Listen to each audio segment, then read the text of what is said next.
before we close, so at least those who are speaking on behalf of their groups will have the floor. So, Mr. Toshev, you have the floor now.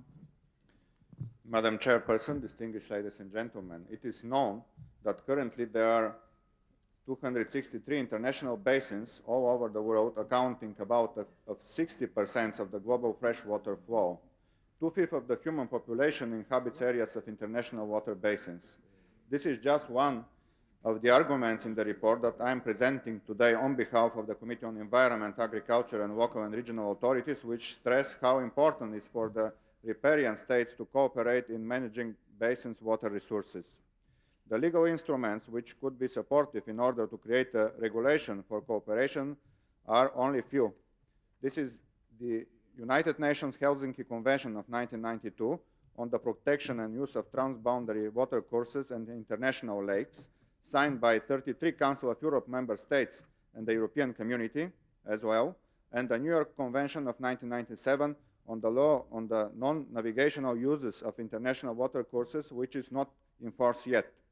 These documents encourage cooperation among the riparian parties in order to develop harmonized policies, programs and strategies concerning the management of these basins. Their principles and mechanisms are precisely described in the report. The European Framework Directive is a very important document which principles are respected not only on the European Union territory, but also in the countries willing to join the European Union. This document introduced 3 new principles in water management. First, this is the river basin principle, according to which water management should be carried out within individual basins. Second, the principle of public involvement. And third, the principle of economic efficiency, which means that the water management is subject to the principle of economics as polluter pays, cost, recovery, and cost effectiveness, but keeping in mind that water is not a commercial product like any other, but rather a heritage which must be protected, defended, and treated as such. In this respect, there are 3 main aspects for such management.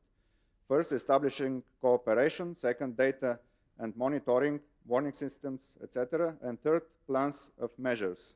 In my report, there are several case studies as the Danube River Basin, the Sava River Initiative, Lac Leman, Lake Sevan, and the Macedonian lakes Ohrid, Prespa, and especially Doiran Lake. Actually, I would like to underline that the origin of this report was the motion tabled by Mr. Polojani and others, including me, stressing on the need for international support for the Macedonian lakes, where the neighboring states should cooperate actively in order to solve the existing problems. It is so obvious that unilateral steps wouldn't be successful in this respect.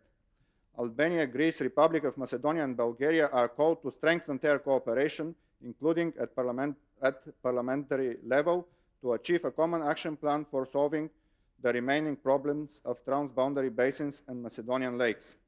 Especially the Doiran Lake, I would like to admire Especially for the Doiran Lake, I would like to admire the measures taken by the Macedonian government of then Prime Minister Lupciu Georgievski to supply additional quantity of water through pipelines to the Doiran Lake, causing this way an increase with 1 meter of the level of the lake, which initially was dropped down with 4 meters.